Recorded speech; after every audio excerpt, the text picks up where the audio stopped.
nanti akan datang umatku yang tidak pernah melihat aku, hidupnya tidak pernah melihat wajahku dan tidak pernah bersamaku, tapi cintanya sangat luar biasa terhadapku. Sampai sahabat itu nangis, ya saya, kamu hidup di masa aku, kamu bersama. Nanti di akhir zaman ada umatku yang tidak pernah melihat wajahku, tidak bersamaku, tapi cintanya sangat luar biasa. Di mana-mana bersalah kepada aku. Makanya kalau melihat cikal bakal ketika alam semesta ini akan ada, kalau tanpa ada Nabi Muhammad itu tidak akan pernah diciptakan langit, tidak akan pernah diciptakan bumi, tidak pernah diciptakan surga, neraka dan segala isi. Makanya Nabi Muhammad itu kalimatnya wa ma arsalnaka illa rahmatan lil alamin. Nabi Muhammad itu diutus untuk semua alam, bahasanya semua alam, bukan alam dunia aja. Alam dunia diutus, alam jin diutus. Makanya Nabi Muhammad itu bahasanya adalah Sayyidinal Anbiya'i wal Mursalin, ya kan? Sayyidina dunia wal akhirah. Pemimpin para nabi dan para utusan, pemimpin dunia dan pemimpin akhirat. Makanya umat Nabi Muhammad mengharapkan syafaatul uzma ila yaumil qiyamah. Apa sih syafaatul uzma? Sebuah syafaat pertolongan yang sangat agung yang ada cuma sama Nabi Muhammad. Karena nanti ketika sudah terjadinya kiamat di padang mahsyar, ketika manusia dibangkitkan, semua umat nagih kepada nabinya masing-masing. Nabi Adam hidupnya 1000 tahun. Minta syafaat, kata Nabi Adam, saya nggak mampu. Saya ingin menjadi umat Nabi Muhammad, tapi Allah tidak izinkan karena kurun waktunya yang berbeda. Sampai Nabi Isa, mereka dapat kitab nggak dapat. Nabi Isa kitabnya Injil, tapi tidak mampu memberikan pertolongan.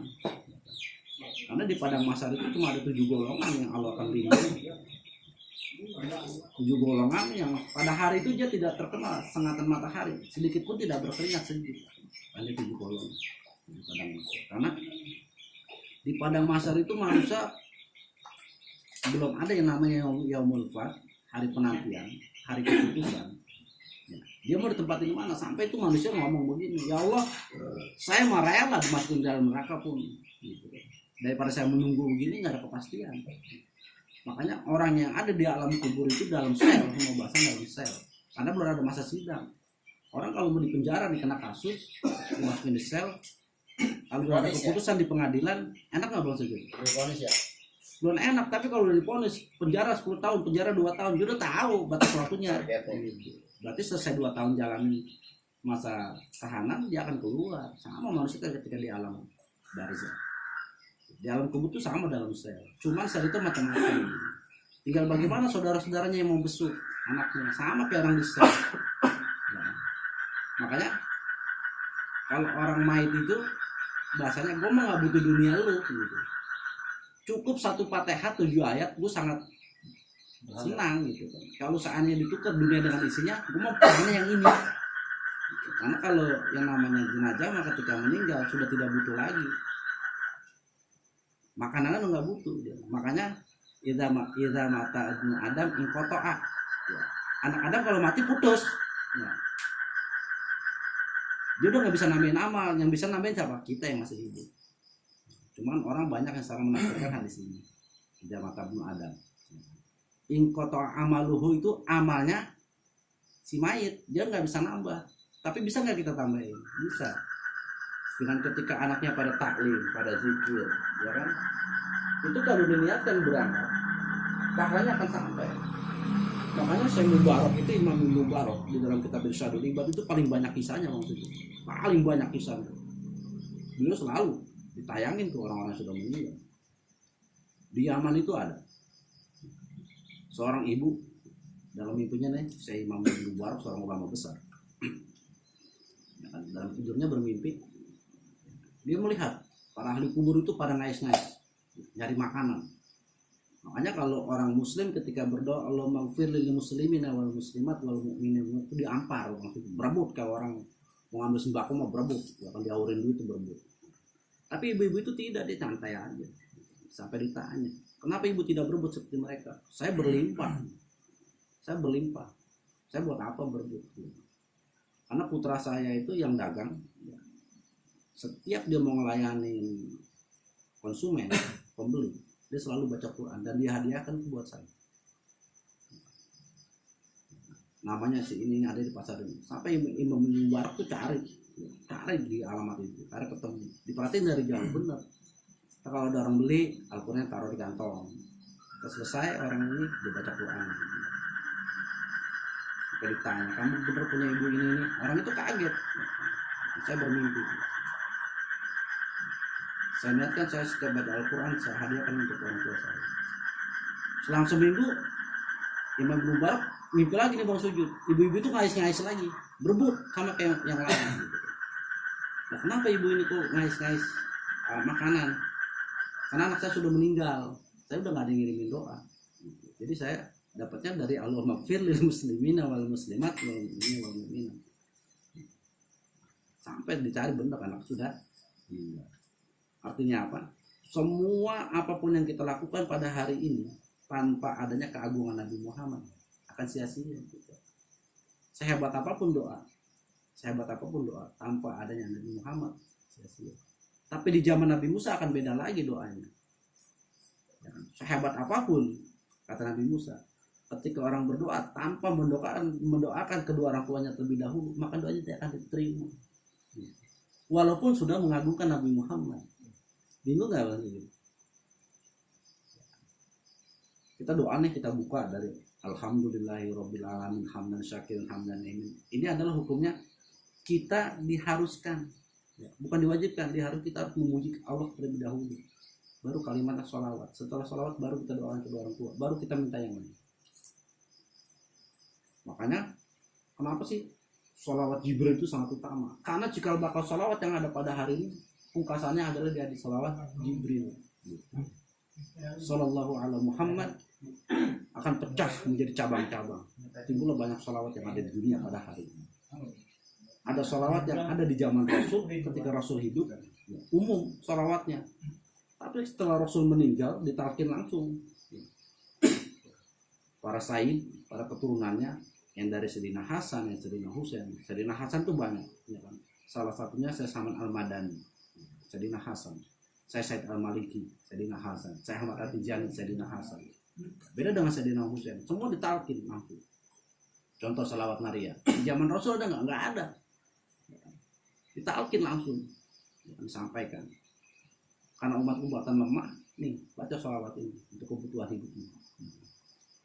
Kayak saya Ahmad At-Tijani, radhiyallahu anhu, ya kan? Ditalkin salawat Fatih. Kayak Habib Soleh, Tanggul. Ditalkin salat takfirul dzunub, ya kan? Kayak Habib Asegaf, Gresik. Ditalkin salat Qamarul Wujud. Banyak salawat. Makanya cikal bakalnya dari apa? Salat Muhammad. Salawat Jibril itu bahasanya adalah salawat Hidriyah. Salawat yang dibawa oleh Nabi Khidir, ya kan? Karena dua nabi yang sampai hari ini yang nyata, yang umurnya dipanjangkan sama Allah cuma dua.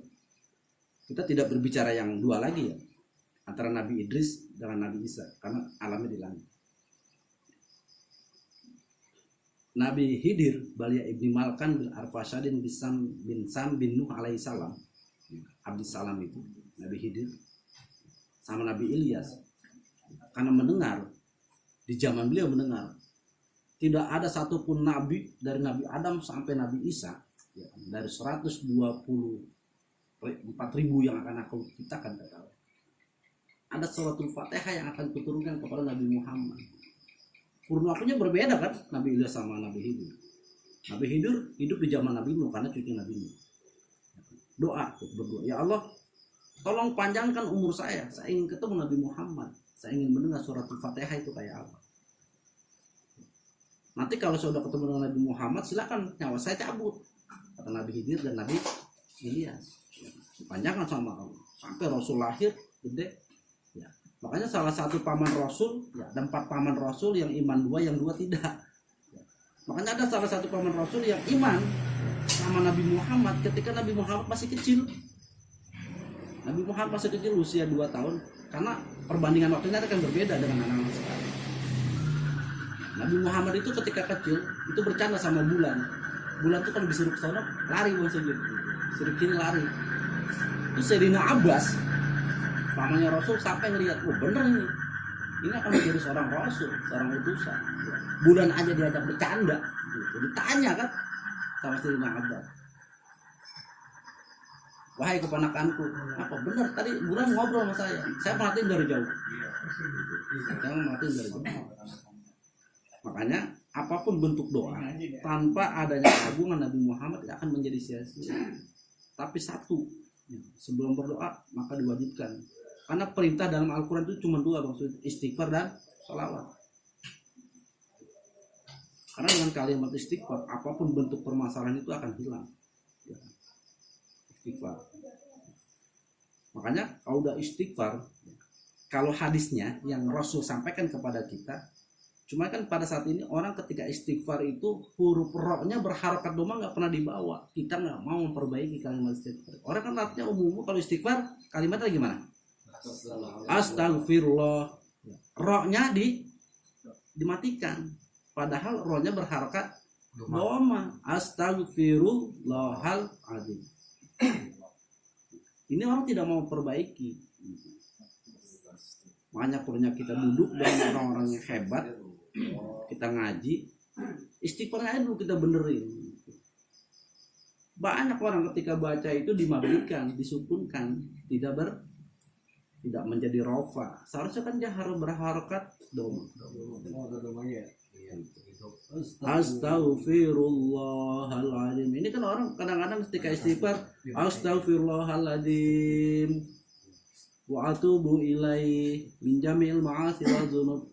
Karena hadisnya Rasul itu astaghfirullahaladzim alladzi la ilaha illa huwal hayyul qayyum wa atubu ilaihi. Sampai situ. Kalimat min ma'asil dzunub adalah kalimat tambahan. Maksudnya adalah ghair maksud. Kalau kalimat yang maksud boleh nggak ditambah? Boleh, cuma tidak maksud. Banyak ulama-ulama hebat yang akhirnya ditambah-tambah. Makanya kalau kalimat sudah fidin dunia dan akhirat masuk, kita nggak usah kita tambah-tambahin lain. Orang baca ketika baca doa selamat ditambahin Allahumma inni as'aluka salamatan fid dini wa dunia wal akhirah. Nggak usah, karena kalimat din, ad-din, kalimat agama, hidup di dunia mencari bekal buat menuju akhirat. Makanya kalau bahasa hadis Rasul, man arada dunya fa'alaihi bil ilmi.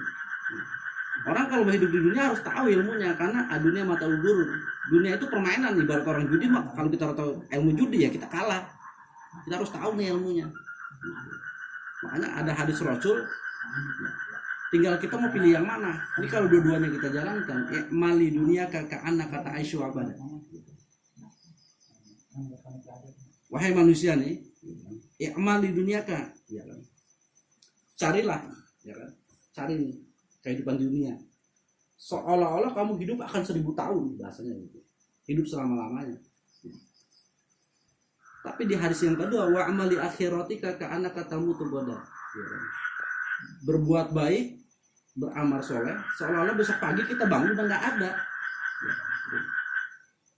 Makanya kalimat doa iftitah itu ya, sampai salah satu ulama itu hukumnya wajib bang sujud, bukan sunat. Karena itu adalah paspor kita. Kita kan ikrar. Yang mana wajib? Doa iftitah. Kalau bisa mau sholat sunat pun kita baca. Allahu akbar kabira walhamdulillahi katsira wa subhanallahi bukrata wa asila. Inni wajjahtu wajhiya alladzi fatara samawati wal arda hanifan muslima wa ma'ana minal musyrikin. Inna salati wa nusuki wa mahyaya wa mamati lillahi rabbil alamin la syarika lahu. Ini adalah penegasan la syarika lahu wa bidzalika umirtu. Karena kita tidak mau menduakan Allah gitu. Kita syirik. Cuma kan terkadang orang, nih lihat cincin gua, iya kan. Nih gua kalau orang pakai ini nih, ya kan, dagangan gua orang laku tuh. Udah bahaya. Betul. Cincin itu adalah makhluk Allah. Semua yang Allah ciptakan di muka bumi makhluk. Ada yang itu mempunyai kekuatan, tapi itu mah cuma wasilah, perantara aja. Boleh gak kita pakai itu? Boleh. Kalau sebatas buat biasa. Cuma terkadang manusia suka lupa. Wajar.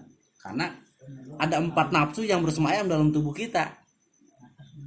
Yang mana yang dominan akan hidup? Gitu. Apakah kalau manusia sudah bisa membuktikan antara nafsu mutmainnah dan nafsu mardiyah, tingkatnya para nabi dan para aulia. kita mah baru bisa sampai nafsu amarah Bang Sujud. Dan wajib kita harus bisa nafsu amarah, karena kalau kita tidak punya hawa nafsu amarah, nggak mungkin orang akan mau sholat. Yang nggak ada nafsu, yang nggak tahu sholat ya biasa aja, karena kita tidak terpanggil. Kita ngeliat makanan enak, nafsu nggak Bang Sujud? Pengen nyobain. Nah, itu kan nafsu amarah kita mengajak. Kalau nafsu amarah itu akan dibarengi dengan nafsu mutmainnah, nafsu yang tidak akan pernah mau berbuat salah. Itu. Tapi manusia adalah tempatnya salah dan dosa. Makanya kita dianjurkan setiap sholat istighfar. Rasul itu istighfarnya berapa? 100 kali. 100 kali. Kita boro-boro 3 kali doang. 3 kali doang. Itu udah kedekeran banget. Ada orang bisa 52 ya. Itu. Itu bisa. Tapi janji-janji Rasul kita pengen, tapi mengikuti jejaknya kita berat.